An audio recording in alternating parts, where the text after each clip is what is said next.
Now that we've had a day to process our feelings, let me just say this. I believe that the Democratic Party is no longer an actual political party. What they are is a foreign funded, dark money funded, deep state, domestic terrorist sponsor. But I'm not sure if they actually had anything to do with Charlie Kirk.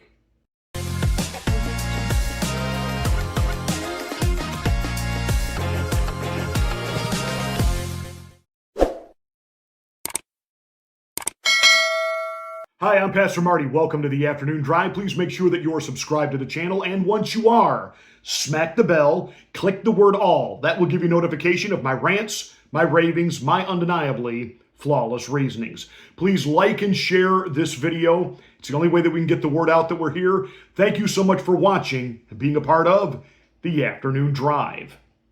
24 hours after the assassination of Charlie Kirk, many of us are still grappling with the feelings of, on the one hand, as Christians and knowing his faith, we know where he is. And I will say this absolutely without hesitation or reservation. He is a modern day Christian martyr. Absolutely, positively. But here we go. The FBI can't seem to get their hands on the gunman. Isn't that funny? You know, back in the day, they had Lee Harvey Oswald within what, 3 hours? There were no security cameras like everywhere. They had their guy. It was all pre-set up, but they had their guy, and it was done and over on a college campus where there's literally security cameras everywhere, several thousand people there, all with iPhones. Surveillance everywhere. This guy gets away. Now, the FBI says they've got evidence, but they're not releasing it to the public. I'm sorry. As much as I have disdain for the left and the fact that they tend to create an atmosphere where this could happen by constantly referring to Donald Trump and all of his supporters as fascists and Nazis and everything else, and just, you know, you got Gavin Newsom talking about we need to beat these SOBs, and you got Pritzker trying to, you know, enrage the thugs and the gangbangers of Chicago to take to the streets to fight Donald Trump's ICE agents and the National Guard when they get there. What? This is unbelievable. It is constantly the left that wants to lecture us about violence. They're the violent ones. It's all pure projection. They are the violent ones. What they try to do to ICE agents, what they did to Scalise and his staff, what they tried to do to all of it comes from a leftist ideological viewpoint. But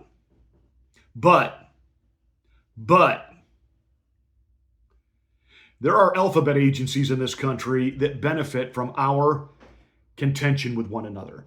The bread and circuses. Because it's not about left versus right. It's about right versus wrong. It's about good versus evil. We never did find out anything about the shooter in Butler, Pennsylvania, did we? And Donald Trump doesn't really press or push on that. And no, I don't think he had anything to do with it. I think the ways of the intel community world have resonated with him, and he's protecting the life of his family. And if we ever find out, the FBI has a set up gun down showdown with whoever it was that took the shot at Charlie Kirk, we'll be told he's dead. We won't actually know he's dead. We'll just be told.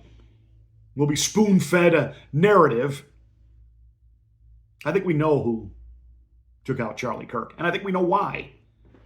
Because again, certain agencies in controlling the country and getting through a one world agenda government like they want works best when we're fighting with each other over all kinds of just nonsensical things.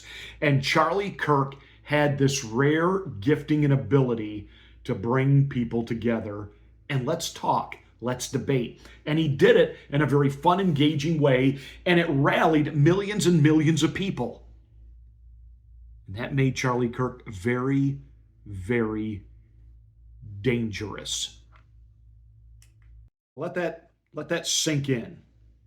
It made him incredibly dangerous that he got people talking, and the more people began to talk and engage, the more they realized there was more we had in common than separated us. Now there's always, diehard extreme right, extreme left, got it.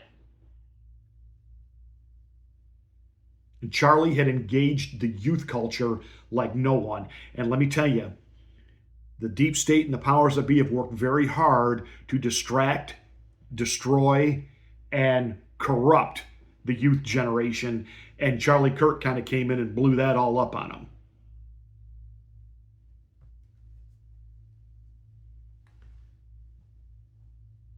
There's people now beginning to break things down. There was a guy standing behind Charlie, a security guy that supposedly flashed a sign.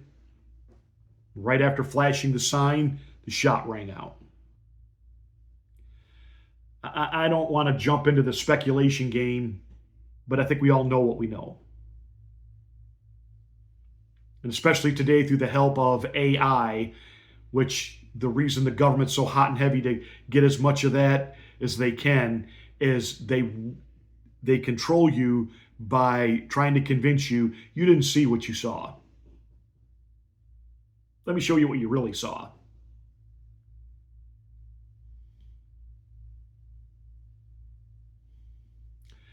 As angry as I'd like to be right now and post up the clips of the lunatics on TikTok celebrating the death of Charlie Kirk, posting the comments from CNN and PMSNBC basically blaming this on Charlie, I'm not going to do that. Because we know who the real enemy here is.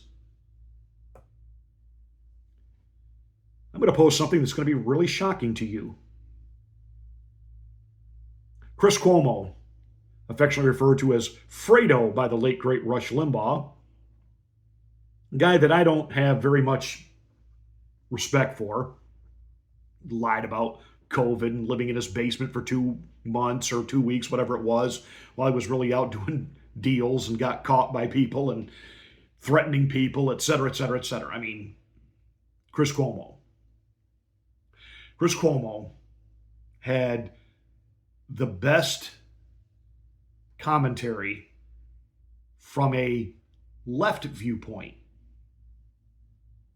on Charlie Kirk.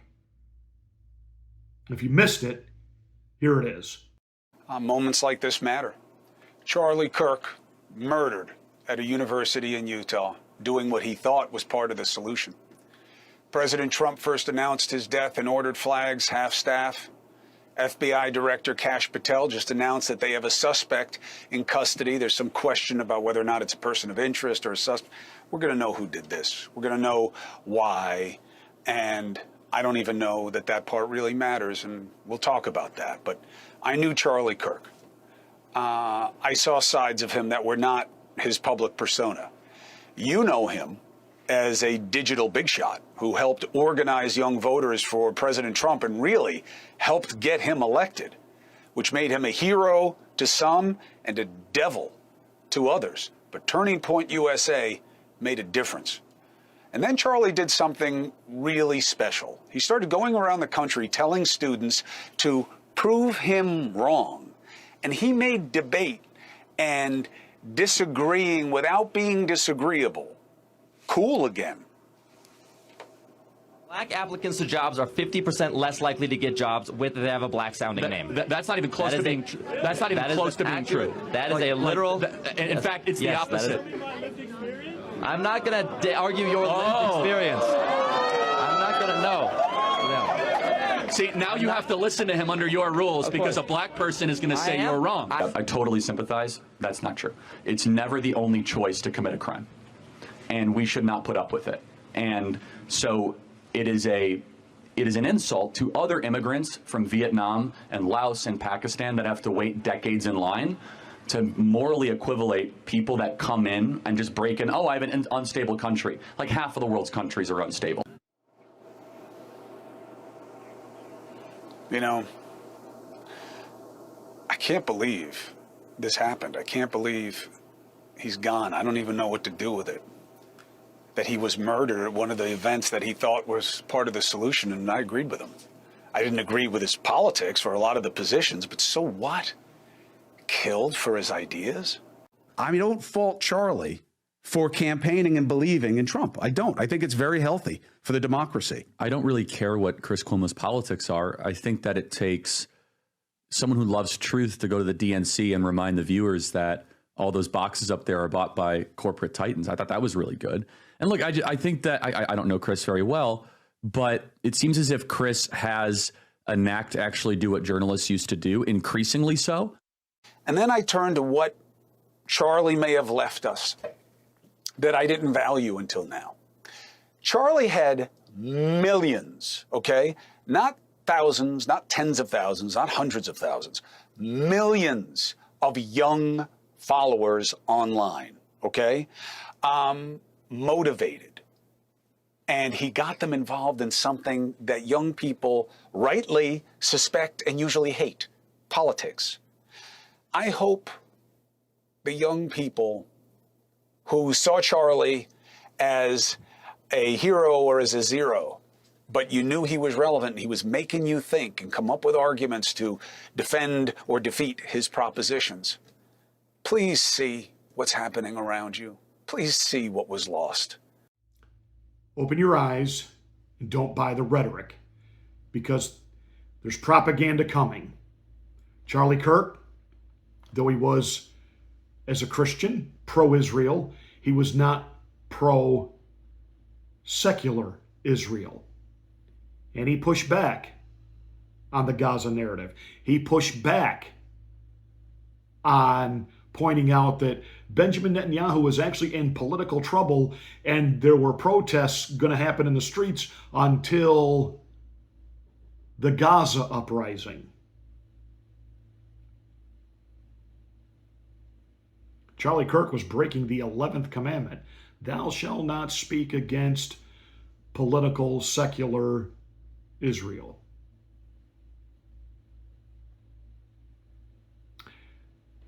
This attack can come from a lot of places, but I don't believe this is necessarily one of those, neon-colored head weirdos that's gleefully posting on TikTok.